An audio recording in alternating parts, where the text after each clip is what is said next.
Pour ce gâteau savoyard qu'on appelle farcement, il nous faut plein de choses. Il faut savoir que ça se fait, c'est un gâteau qui se fait dans toutes les Savoies, Haute-Savoie, Savoie, même dans le Jura, je crois. Et chacun a sa petite recette. En tout cas, l'élément principal, c'est les pommes de terre. Un moule, ça c'est un vrai moule à farcement. Si vous n'en avez pas, vous pouvez utiliser un moule à Charlotte. Tout l'intérêt, il faut qu'il y ait le petit centre comme ça. C'est pour une meilleure cuisson. Pour un moule comme ça, il vous faudra, pour remplir un moule comme ça, il faudra au moins 2 kg de pommes de terre. Vous n'êtes pas obligé de le remplir, hein, on fait à moitié. Après, il faut des pruneaux. Des pruneaux dénoyautés, c'est mieux pour les dents, que j'ai coupé en petits morceaux. C'est mieux réparti après dans le gâteau. Il faut quelques raisins secs, la poitrine, du lard, fumé, nature, c'est votre choix, que j'ai coupé en petits lardons. On aurait pu faire des lanières qu'on aurait chemisées dans un moule. On aurait chemisé tout le moule, comme ça, c'est ce qui se faisait beaucoup avant. C'est vrai, quand on le démoule et quand on le sert entier, c'est quand même beaucoup plus joli. Nous, on ne va pas le démouler. On va le démouler, mais on ne va pas le servir entier. Donc les lardons, je vous mettrai les quantités après. On légende sur la vidéo. Il faut un peu de farine et des œufs, du sel, du poivre et des râpes. Alors, pour râper, dans beaucoup d'endroits, ils râpent les pommes de terre comme pour des carottes finement. Nous, moi, je les râpe avec une râpe à parmesan comme ça. Si vous avez des robots coupes, vous avez des couteaux qui servent pour le parmesan. Ça marche aussi. Voilà. Moi, j'en ai une. Bon, elle est un peu plus grosse que la vôtre. Hein. Et avec ça, ça marche très très bien. À la main, on prenez la râpe à parmesan et on râpe. Ça, c'est sport. Voilà. On râpe tout ça et on revient à ce moment-là. Allez. Voilà. Alors, on va faire la version rapide. Prenez une passoire, un autre réceptacle, une passoire, votre pulpe. Il faut enlever un maximum d'eau.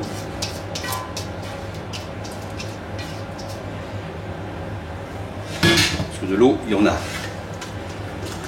On enlève de l'eau, on essaie de garder que la pulpe.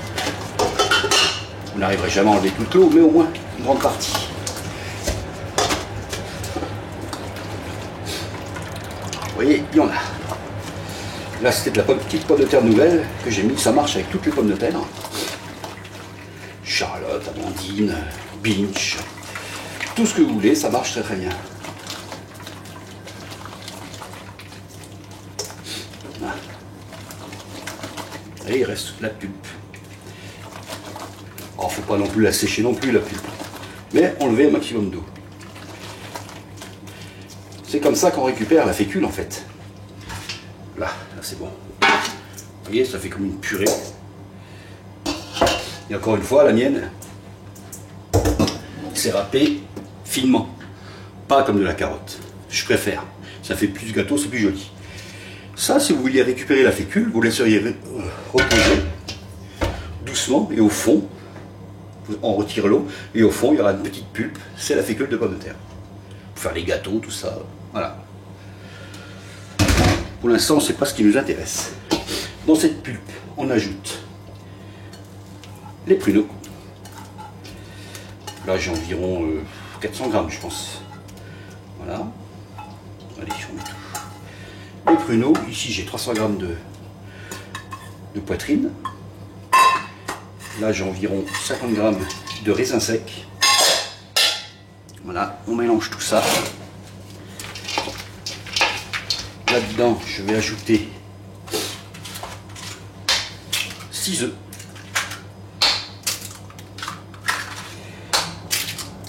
Ne vous inquiétez pas pour les proportions, je vous les mettrai en légende. Je l'ai déjà dit, je crois. Mais je le redis. Ici, j'ai environ... Ça fait environ 4 cuillères à soupe de farine. Je le mets dedans. Alors, il y en a, ils vont dire oui, de la pomme de terre, on remet de farine. Oui, vous allez comprendre pourquoi. Ça va lier un petit peu le tout. On ajoute du sel. On fait attention au sel parce qu'il y a de la poitrine, mais il faut quand même saler un petit peu parce qu'il y a La pomme de terre, c'est assez fade. Je mets un petit peu de poivre, si je le trouve, il est là. Et on mélange tout ça.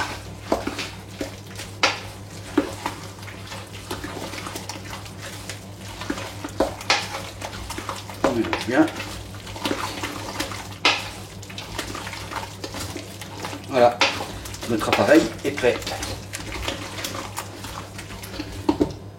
Ça fait ça. Ensuite, on prend notre moule.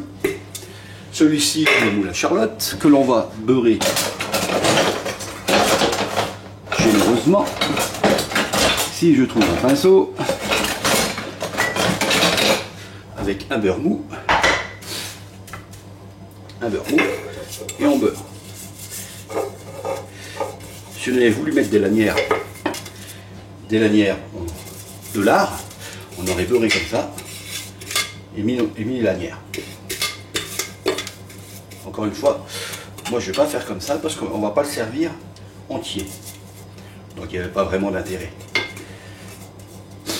On va le cuire, on va le démouler et on fera des parts.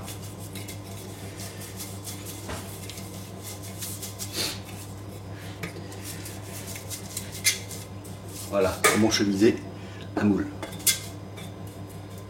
Faut pas hésiter à bien beurrer.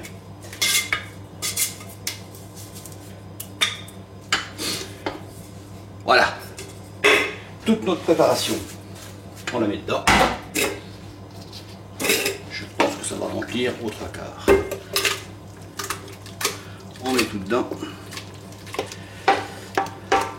Alors il paraîtrait que cette recette, la recette du farcement, ça date de très longtemps. Il paraît que c'est au cours d'un hiver rigoureux, plus rigoureux que les autres.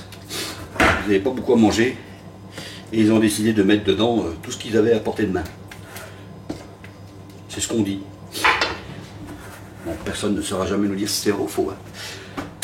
Voilà, on referme. Ensuite, on met ça au bain-marie, je vais vous montrer.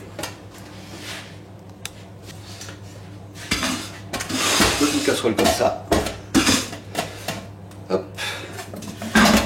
On met de l'eau aux 3/4. Aux 3/4. Moi je mets un poids dessus.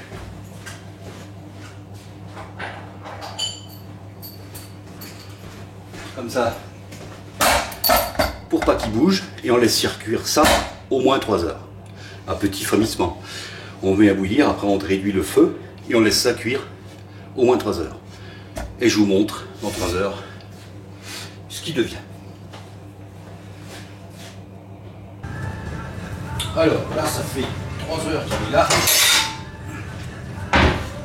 Ça fait bien 3 heures et demie même. On va voir si il est cuit.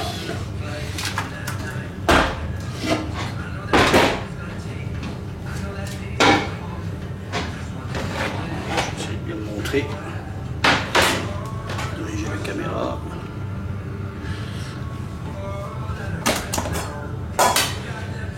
Et ça donne ça. Quand on le pique, il faut que ce soit ferme.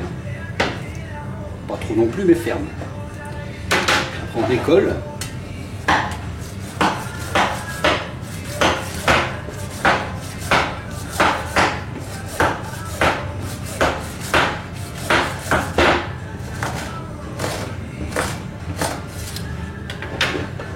Il ne faut pas qu'il soit trop mou.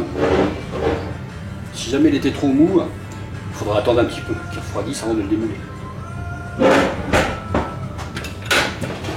Et puis ça, on le démoule. Là, je vais attendre un peu. Voilà. Il s'est bien démoulé. Il est beau. Alors il est un peu attaché là, mais c'est pas grave. On fait de la maçonnerie légèrement. Voilà. Et ça, on le laisse refroidir. Là, on pourrait le servir tel quel, comme un gâteau, on prend la cuillère, ou on le laisse refroidir. Et après, je vous montrerai, on fait des parts. qu'on passe à la poêle et qu'on sert en garniture avec une viande. Il est beau. Je vous montre mieux.